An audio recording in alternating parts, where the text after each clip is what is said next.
Inshallah, in this brief reminder, I want to share with you some ta'amulat, some reflections from 3 ayat that belong to Surah Al-Isra. This is the 17th surah, and these are ayat number 83, 84, and 85. Allah Azza wa Jal says, وَإِذَا أَنْعَمْنَا عَلَى الْإِنسَانِ When we shower favor onto the human being, أَعْرَض that the human being ignores it, deliberately ignores it. The suggestion here is that when human beings are given lots of gifts by Allah, human beings start becoming deluded into thinking somehow they deserve them, or they are entitled to them, or this is because of their own doing, or their own accomplishments, or their own capability. So they completely ignore the fact that these are favors. They actually start thinking they own them, or they're entitled to them in one way or the other. وَنَأَى بِجَانِبِهِ And he turns away to his side. In other words, this is kind of a, let me give you an English translation, an American English translation of نَأَى بِجَانِبِهِ. That's نَأَى بِجَانِبِهِ. Okay, so this guy, when somebody says Allah has given you a lot of favor, that's literally captured in language. Okay, that's what he does. So he huffs and puffs about the things that Allah has given and dismisses the idea that this is somehow a divine gift. وَإِذَا مَسَّهُ الشَّرُّ And when harm touches him, when harm hits him, كَانَ يَئُوسًا He becomes altogether depressed, full of sadness. Allah has done this to me. Why am I being put through this? What did I do to deserve this? When good happens, I deserved it. And it was my doing. But when bad happens, it wasn't my doing, it's Allah's doing. Allah did this to me. Kana ya'usa. This twisted mind of his. On a side note, what's really remarkable about this ayah is actually a lesson in adab, a lesson in etiquette, in how we not only think about Allah, but even how we talk about Allah. And obviously you all know that speech, the way a person speaks, is a manifestation of how they think. Right? So when favor is mentioned, Allah says, وَإِذَا أَنْعَمْنَا عَلَى الْإِنسَانِ This is the past tense, أَنْعَمْنَا. Who's the doer? What's the fa'il? ضمير مستتر تقديره what? نحن, it's Allah. We shower him. But when it says وَإِذَا مَسَّهُ الشَّرُّ When favor is mentioned, then the doer, the subject of the verb is Allah. When we shower him with favor. When harm hits him, Allah says massa, huwa massa, and the outside doer, the fa'il is ash-sharru. When harm hits him, when harm touches him. In other words, Allah did not associate himself with harm. Okay? So Allah did not say when we make harm touch him, or we afflict him with harm. He didn't do that. He didn't associate harm to himself. And this is actually teaching us something, a very deep concept in our religion about harm and benefit in this world. At the end of the day, what's our belief? Everything is from Allah. When someone gets sick, it's from Allah. When someone gets better, it's from Allah. That's our belief. Nothing happens except for the will of Allah. But that doesn't mean that we get to talk about it like that. Even though that's the reality, there's supposed to be a certain level of respect. Why is that? And you have to, if it's truth, it's truth. You should just be able to say it. Why code it with formality? This is also an important lesson. Allah teaches us in a way that is suitable for all human beings. You see, a mature student, a mature believer, they know that when good happens, there's good in it. And when that bad happens, there's also good in it. And all of it is a test. This is a mature believer. But anyone short of being mature, anyone that's not that mature in their faith, then when bad happens and you say it's from Allah, how do they think of it? Literally as Allah did something bad and He means something bad by it. Like they cannot process anything more mature than that, right? So Allah reveals language that for someone who's deeply going to reflect will also understand, but somebody who just looks at it on the surface level can still appreciate and not get the wrong conclusion. Harm touched him. Allah did not say when Allah harmed him. Allah didn't say it like that. Because for the immature, just listening to that, he'd just get messed up. And He's actually correcting the immature by saying, وَإِذَا مَسَّهُ الشَّرُّ كَانَ يَئُوسًا When harm touches him, he becomes entirely depressed. He becomes overwhelmed. Ya'us, actually, fa'ul, this is from ya'is, is mubalagha, extremely depressed. You know, there are some people who are used to success. They're used to just getting 100. They're used to winning every race. They're used to winning every game. They're used to being number one at everything. You know, they're used to getting their parents to listen to everything they say, etc., etc. Then one time they don't get their way. What happens to those kinds of people? Those are the kinds of people in life that have a really hard time dealing with failure, or dealing with loss, or dealing with a challenge. People that take the hits all the time, like the 4th kid or 5th kid or something in a family, it's all good. Or the youngest one, you know, youngest kids, like, you know, I'm afraid for my youngest one because, you know, she can get away with pretty much anything. You know, because by the time you get to the youngest age, then, you know, for some reason the policing of your parents just, I don't know where it goes. Like I tell my mother and father that about my youngest sister. They were tough on us, but my youngest sister gets away with that. And I'm like, Mom, what happened? This was not policy with us. How is she getting away? No, choti hai, rehne do. Like, she's so little. She's not little. You know? So, what happens with people? They get spoiled. Favors can spoil someone. And so when a little bit is taken away, they become entirely depressed. Entirely depressed. Now this lesson that Allah teaches us, about favor and being, harm touching you, all of us in this dunya have been given a limited number of ni'mah and a limited number of shar. Right? On the one hand, Allah has decided what our rizq is going to be. Our rizq, our provision includes our money, but it also includes our friends. It includes our families, our rizq. Our knowledge is our rizq. The people who teach us is our rizq. The people who learn from us are our rizq. Our children are our rizq. Every good you have in your life is basically your rizq. And you don't have an unlimited amount of this stuff. Where do you get the unlimited stuff? You get that in Jannah. Here, there's a limited supply of what you're going to get. It's written for you. Then on top of that, there's a limited number of challenges that you're going to face in this life. Allah is not going to give you any more or any less than what He's written for you. That's it. It's declared, this is what your lot in life is. Now if you internalize that, then your challenges and your opportunities, if you put it in that language, that your challenges and your opportunities are not the same as my challenges and my opportunities. Okay? They're not the same. And sometimes Allah opens a door of opportunity, but you refuse to walk through it. Like He opened it, and you could have reaped a lot of reward from it, but you chose to not walk through it. And then you end up suffering. And then you end up blaming Allah instead. So now, if this is the case, everyone has a different lot in life. Everyone has a different set of challenges, a different set of opportunities. Then the question arises, why? Why not all of us have the same thing? Why not all of us have the same set of challenges? Make it consistent. The next ayah answers that question. He says, قُلْ كُلٌّ يَعْمَلُ عَلَى شَاكِلَتِهِ. Tell them, let everyone work. Everyone should work. كُلٌّ يَعْمَلُ actually means everyone should try to work. When a mudari' becomes a sifa, it's actually in the meaning of trying to do something. Everybody should try to work on their shakila. Now what is shakila? Shakl in Arabic is form. Shakl is the appearance of something and the mold of something. Okay? You can even say the shape of something is shakila. In a figurative sense, you can call it, I use psychological terminology now, your predisposition. You're pre-programmed a certain way. Some people have a good sense of humor, some people are very serious, some people are oriented towards science, others towards literature, some are very artistic, some are, they have a hard time figuring out what they are, but they know how to have a good time. There are people with different personalities, different shakilat, you can say. Allah says everybody, first of all, recognize what Allah has given you, what kind of personality Allah has given you, and then work in accordance with that. In other words, shakila, you see the ta marbuta at the end, makes it actually a marra, meaning an instant, an individual thing. Not two people have the same shakila. Allah made personalities very, very, very different. And everybody should try to figure out what their personality is like as much as they can. And then in accordance with that, figure out what is the most they can make of their opportunities. What are the most they can, and what are the challenges in their personality? What are some shortcomings they have, and how can they overcome them?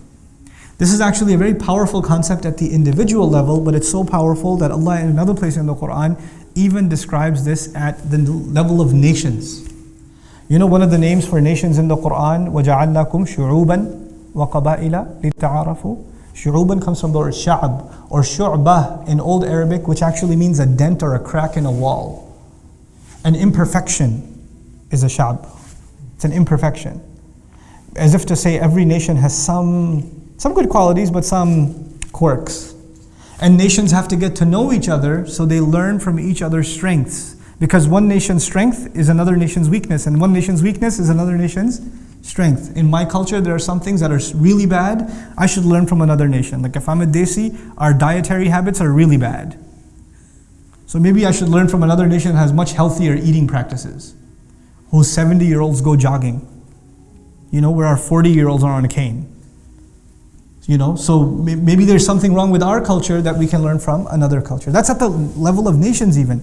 But even at the level of an individual, if someone's able to recognize their weaknesses, then they're able to make connections, make friends, put themselves around people that cover for that weakness.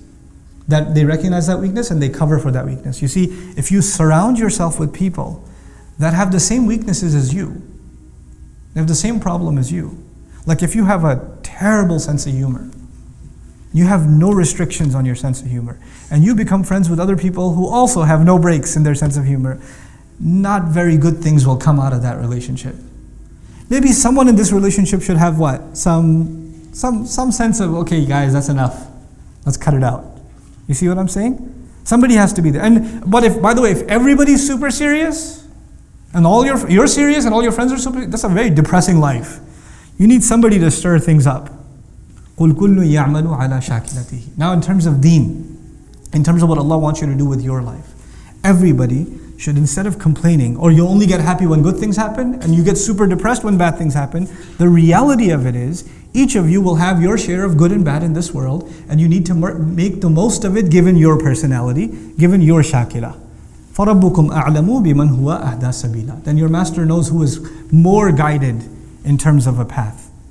And he didn't say as-sabil either, he said sabilan. He made it actually, this is a tamyiz of it, in terms of a path, suggesting that each one of us will have a course, depending on our shakila. Now, which raises another question. Where did these different personalities come from? How come we have different personalities? In psychology studies, they study genetic twins. One's favorite color is blue and the other's favorite color is purple, and they're like, we can't figure this out. Genetically, they're the same. Because some said your personality is a product of your genes and your environment, right? Nature and nurture. But then they can't figure out these cases where the nature is the same, genetically they're the same, and they're brought up in what? Same household. So their nature is the same and their nurture is the same, but this guy likes bicycles and that guy likes boats or whatever.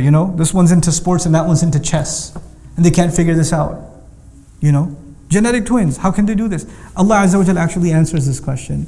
And He says, there is something mysterious about you and what's going on inside you. The next ayah is, وَيَسْأَلُونَكَ عَنِ الرُّوحِ قُلِ الرُّوحُ مِنْ أَمْرِ رَبِّي. They ask you about the ruh, the essence of the human being. By the way, ruh, interesting word in Arabic, associated with rawh, like farawhun wa rayhan, joy, pleasure, contentment, satisfaction. There's something inside of us that is the source of our happiness, is the source of our contentment, and it's distinct to each and every one of us. We can only know very little about it. Allah says, they ask you about the ruh, tell them the ruh is from the command of my master, min amri rabbi. Shah Waliullah Dehelvi rahimahullah used to argue that there are two worlds of Allah's doings. There's the alamul khalq and alamul amr. Alamul khalq, the world of creation, and the world of command. And what he meant by that is that Allah created this universe, a physical universe, in which there are certain laws that govern it. It's dictated by time. For instance, when you plant a seed in the ground, it doesn't just pop up into a tree, right? There's a process by which it turns into a tree. A baby doesn't just turn into a man overnight or a woman overnight. There's a process, there's a time. And this is the world of khalq. Allah made things with tadarruj in the world of khalq. There's a process and progression in the world of khalq. But there's the alam of al-amr. There's the world of amr, where Allah commands something and it comes into full formation to perfection when? Instantaneously. Like the angels are from what? Alam al-amr. The ruh is from what? Alam al-amr. The Quran is from Alam al-amr. Right? So there's this unseen world where things happen. They're first of all not limited by time like we think of time. They're not limited by distance like we think of distance. They're not limited by process like we think of process. It's its own entity, the world of al-amr, the amr of Allah. Which is why when amr is mentioned, إِنَّمَا أَمْرُهُ إِذَا أَرَادَ شَيْئًا أَنْ يَقُولَ لَهُ كُنْ فَيَكُنْ. When He says amr, He gives the amr that it should be, and it comes into existence immediately. It happens immediately. That's the world of Allah's amr. And these two worlds seem to be separate most of the time. In us as human beings, we actually have our physical growth is from alam al-khalq, and our spiritual entity belongs to alam al-amr. Prophets alayhimus salatu wassalam are teaching people, but their teachings come from where? Alam al-amr. And the miracles that they're given, which break alam al-khalq, because they belong to alam al-amr, right? So the fire stops burning in Ibrahim alayhi salam's case, that's from the amr. Now Allah is saying that your ruh, something inside you, belongs to alam al-amr. قُلِ الرُّوحُ مِنْ أَمْرِ رَبِّي. It's from the amr of my Rabb. And how much do we know about angels? How much do we really know about, the world of amr? Not much. We can have some idea that whatever Allah tells us we can have. Otherwise it's entirely unseen and unexperienced to us. So actually what we're learning then is there is something inside of us, inside of you and inside of me, that is the essence of my personality, and yet I know about it very little. وَمَا أُوتِيتُم مِّنَ الْعِلْمِ إِلَّا قَلِيلًا. You have been given about knowledge, from within its knowledge, within knowledge itself, very, very little. There's something inside us so powerful that we can't even know it ourselves. Now, think about this in retrospect. The human brain, the physical brain. This is not a ruh. This is just some gray matter and some electrical signals going off between microscopic cells over here. This stuff, how much do neuroscientists know about the brain? After all this research, they tend to say we know almost nothing. We're only beginning to scratch the surface. And that's within alam of what? Al-khalq. So how are we going to know anything really about alam al-amr, the ruh? So what Allah is teaching us then is that we have to go on this expedition. When you work towards your predisposition, you will discover more about yourself. You will not discover who you are until you put yourself to work. And this is the lesson I want to leave you with. Young people nowadays, especially young people nowadays, say, I don't know what I should do. Ustad, tell me what I should do. What should I major in? What kind of job should I do?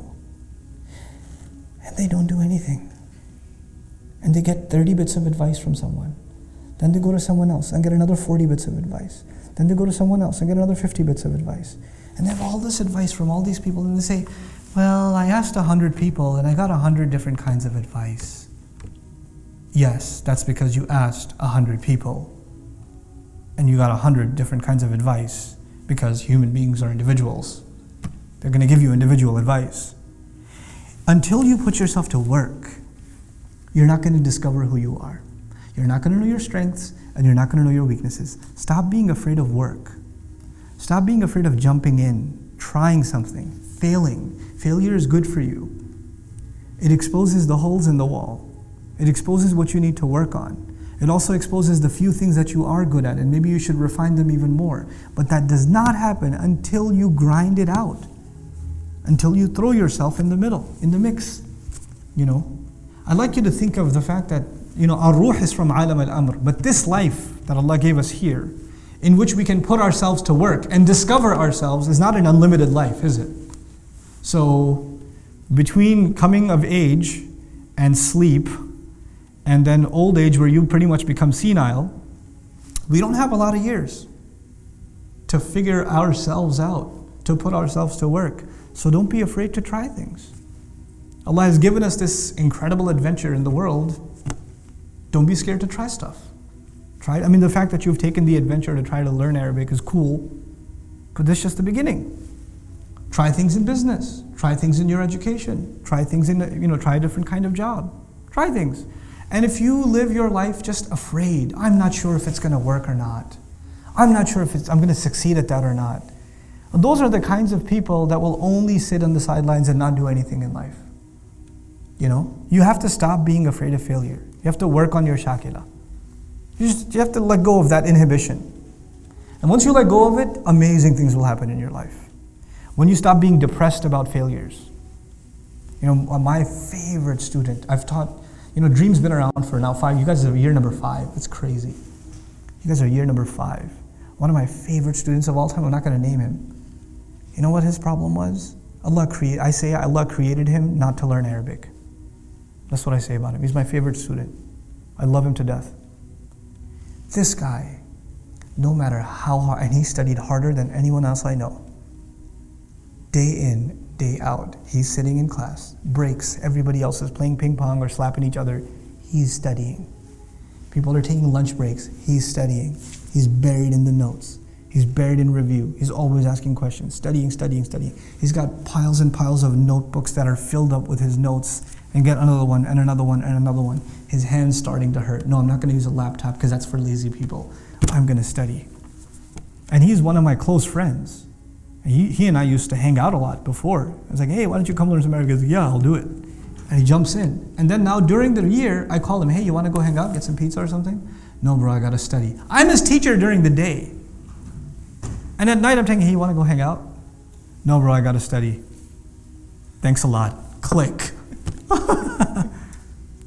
And he, on so many exams, failed miserably. Failed miserably. But I don't feel bad for him at all. That is effort worth doing. And there are people who did not apply themselves and got easy hundreds. And first of all, I don't even think it was worth their time, the education they received. And I don't respect what they did. I respect what he did. I'm going to try something and I'm going to give it my best. I'm not going to run at the first sign of failure. I'm not just going to walk away and just do something else. Where there's this idea that even the line of work you're going to do, the career, the pursuits you're going to make, the efforts you're going to make, so long as you find them enjoyable, you should do it. The moment you have a boring day or two, you should be like, I need to do something else. I'm going to move on to something else. Really? Really? This is not Jannah. You have good days and bad days. This life is like that. When favors are being showered, everything's happy. I'm perfect. This is the way I need to be. And the moment things don't go your way, kana ya'usa. You become super depressed. I don't know if this is the thing for me. I don't know if I should even be doing this. It happens to students. They fail one test. Or no, not fail. Sorry, got a 95. Astaghfirullah al-azim. How will you show your face to your parents? Who will marry you now that you have a 95? I don't know if I should drop out now because it's not even worth it anymore. Are you serious? Grow a spine. Grow a thick skin. Apply yourself in whatever you do. And this is not just about your studies at the program, at Dream. This is beyond that. In life, have that attitude. Whatever you jump into, really dive in. Dive all in. Yes, seek counsel, but don't over-seek counsel. Don't keep getting advice and not doing anything. You have a few people in your life you can trust. And sometimes some people, they get into this habit where they like to get advice from people. They know they're going to get two different answers. Because they live off of the confusion. They feed off of it. They use that as a scapegoat to not do anything. Well, he said this, but you said this. And they wait for you to say something and say, but he said this. You could have told me that before I told you anything, but you know what? Seek advice, but seek advice with a purpose. And seek advice with some trust. You shouldn't just ask random people. By the way, if you're seeking contradictory advice from people, you know what that says? That says, first of all, you have no confidence, number one. And number two, it says you don't trust people. You don't trust them. Why are you asking their advice if you want an alternative opinion? You don't have to take everybody's opinion. You don't have to take my opinion, or Sheikh Omar Sulaiman's opinion, or Sheikh Abdul Nasir's opinion, or anybody's opinion for that matter. You consider their opinion and you make your own judgment. But once you make your own judgment, فَإِذَا عَزَمْتَ, when you make a decision, فَتَوَكَّلْ عَلَى اللَّهِ, trust Allah and move on with life. Trust Allah.